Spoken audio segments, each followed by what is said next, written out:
16 anyos na binatilyo patay sa pananaksak sa Nagcarlan, Laguna. Mga sospek na lula ng motorsiklo patuloy na pinaghahanap ng pulisya. Alamin yan sa ulat ni Mark Lavaro ng GMA Regional TV Balitang Southern Tagalog. Makikita sa CCTV footage ang paglalakad ng tatlong individual sa Barangay Poblacion 3, Nagcarlan, Laguna. Maya-maya pa, biglang dumating ang dalawang lalaki na sakay ng motorsiklo. Mabilis na bumaba ang angkas na lalaki at biglang inundayan ng saksak ang lalaking naglalakad sa kalsada at saka mabilis na umalis. Sa investigasyon ng pulisya, pauwi na sana ang menor de edad na biktima kasama ang kanyang nobya at kaibigan nito galing sa plaza. Ang tinuturong sospek sa krimen ang 23 anyos na lalaking nakaalitan umano ng biktima. Base doon dun sa cellphone na na-recover po natin, may matagal na silang kalitan. Kasi magkaka-schoolmate sila.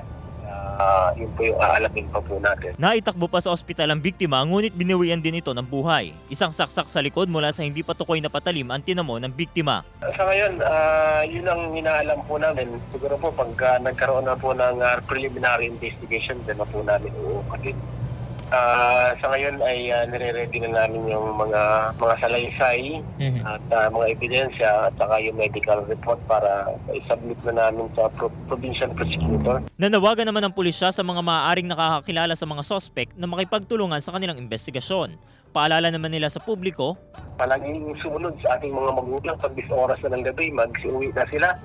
At alam niyo naman po ang ating bayan ay nakatutok din po sa investigation na to. Ang justisya po ay mananaig po rito. Sinusubukan pa ng GMA Regional TV Balitang Southern Tagalog na makuhanan ng pahayag ang pamilya ng biktima sa insidente. Mula sa GMA Regional TV Balitang Southern Tagalog, Mark Lavaro. Nagbabalita para sa GMA Integrated News.